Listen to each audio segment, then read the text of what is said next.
pi.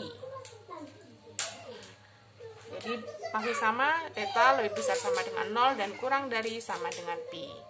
Jadi meskipun tidak tahu bagaimana mendapatkan rumus ini, cukup kita ketahui bahwa rumus ini diperoleh dengan menurunkan dari rumus yang disebut sebagai identitas Lagrange.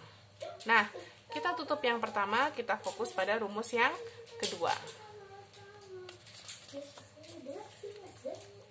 Saya tuliskan lagi bahwa tadi kita peroleh norm dari U cross V itu sama dengan norm U dikali dengan norm V dikali dengan sin theta. Nah, kita akan mencoba melihat interpretasi secara geometrik bagaimana sebenarnya secara geometrik apa yang tampak dari norm U cross V. Kita lihat norm U cross V itu adalah norm U dikali norm V dikali sin theta. Nah, ini itu sebenarnya jika ada sebuah jajaran genjang yang dibentuk oleh U dan V, misalnya di sini ada U,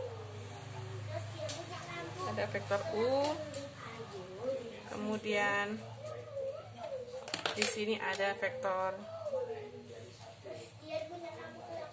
V, maka norm U cross V itu merupakan sebuah luas dari jajar genjang yang dibentuk oleh vektor U dan vektor V. Nah, bagaimana ceritanya? Kita pelajari pelan-pelan. Jadi di sini ada vektor U, ada vektor V, kemudian ada sebuah jajar genjang yang dibentuk oleh U cross V. Nah, luas di sini ini dapat kita peroleh dari norm U cross V.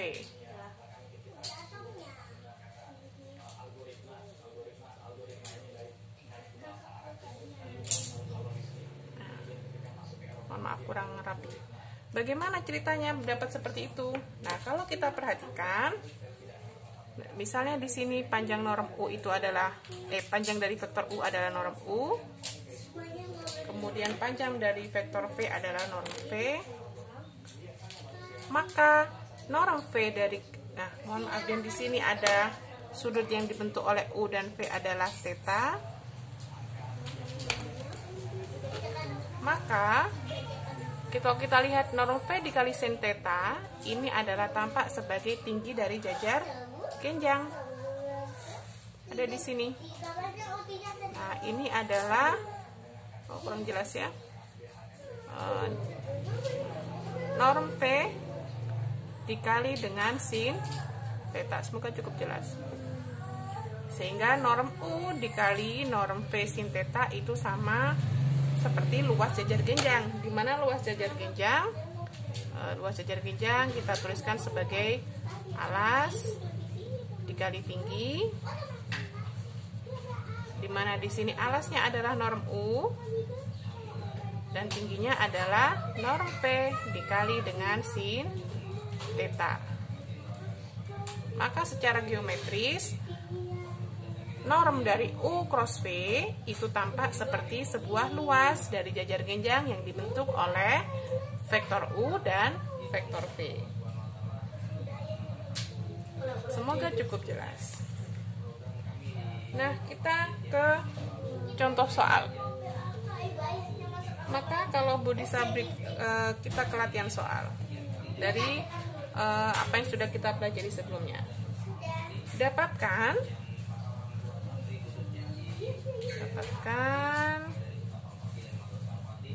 sebuah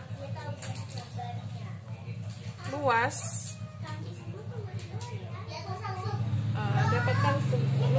sebuah luas segitiga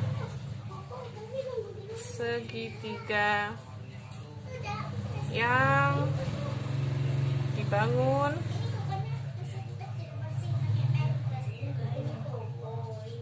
oleh vektor U sama dengan min 2,2 dan V vektor min 2,2,3. Maka coba kita ulang lagi. Dapatkan sebuah luas dari sebuah segitiga terbalik ya, yang dibangun oleh vektor U min 3, min 2,2 dan vektor V min 2,2,3. Maka kita tahu bahwa segitiga itu luasnya adalah setengah dari luas jajar genjang. Maka di sini dapat kita peroleh luas segitiga sama dengan setengah dari norm U cross V. Kita tahu tadi bahwa luas jajar genjang dapat diperoleh dari nilai dari norm U cross V. Sehingga secara sederhana dapat kita masukkan setengah dari U cross V. Maka kita dapatkan dulu norm, kita dapatkan dulu U cross V-nya. U cross V. Maka komponen pertamanya tadi adalah apa? Komponen pertamanya adalah min 2, kita ambil dari sini. Yang di sini adalah 23, minus min 3, 2, min 2, 3, di sini adalah determinan dari min 3, min 2, min 2, 2. Sehingga kita peroleh setengah norm dari min 6, min 4. Maka di sini min 10. Di sini adalah min 9 plus 4, berapa berarti? Min 9 plus 4, maka di sini adalah min 5. Dan yang di sini adalah min 6, min 4, maka di sini adalah min 10. Nah, kalau kita hitung normnya, silakan dihitung, maka nanti kita akan peroleh normnya itu karena ini tempatnya cukup sempit ya, maka tidak bisa menghitung detail, silakan dihitung, tapi norm dari ini nanti akan kita peroleh, normnya akan sama dengan 15. Sehingga luas segitiga sama dengan 15/2.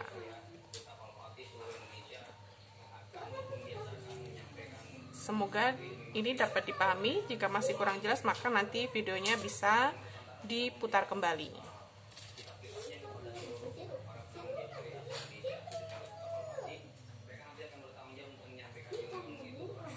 Nah, maka kita sampai pada ujung pembahasan mengenai cross product. Semoga apa yang sudah kita pelajari tentang vektor kemarin dan hari ini dapat dipelajari dengan baik dan diterima dengan baik, meskipun dengan keterbatasan kondisi bahwa kita harus melakukan kuliah secara online. Nah, untuk pembahasan vektor bisa telah cukupkan sampai di sini. Jadi untuk pekan depan kita akan pindah pada pembahasan bab yang lain, bukan lagi pada vektor. Nah, sebagai latihan terakhir untuk bab vektor ini, Budisa akan memberikan sebuah soal yang kemudian nanti silahkan dikerjakan. Nah, dapatkan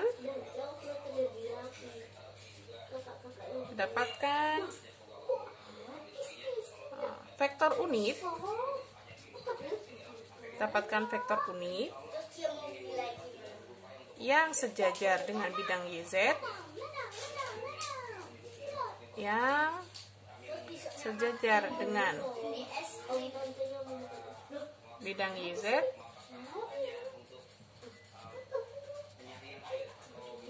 sejajar bidangan dengan YZ dan tegak lurus dengan vektor dan tegak lurus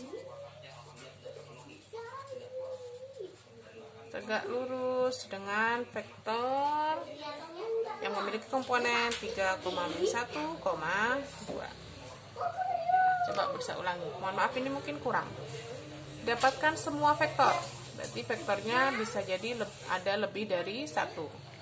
Dapatkan semua vektor unit yang sejajar dengan bidang YZ dan tegak lurus dengan vektor 3,-1,2.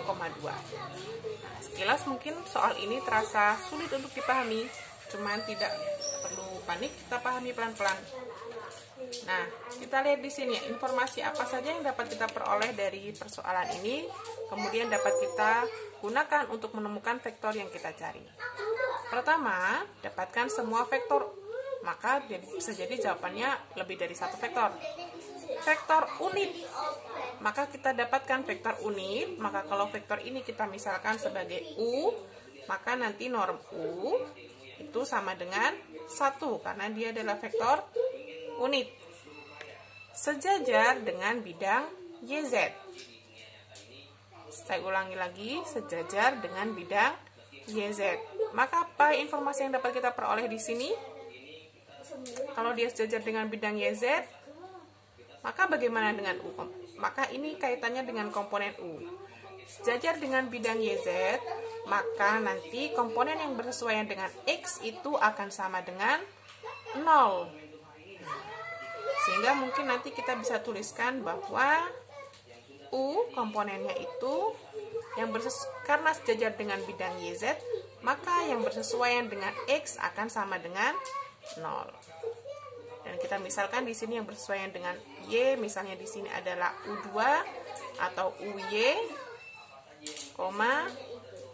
bisa kita tulis U3, tapi karena di sini sudah UY, maka kita menuliskan di sini adalah UZ.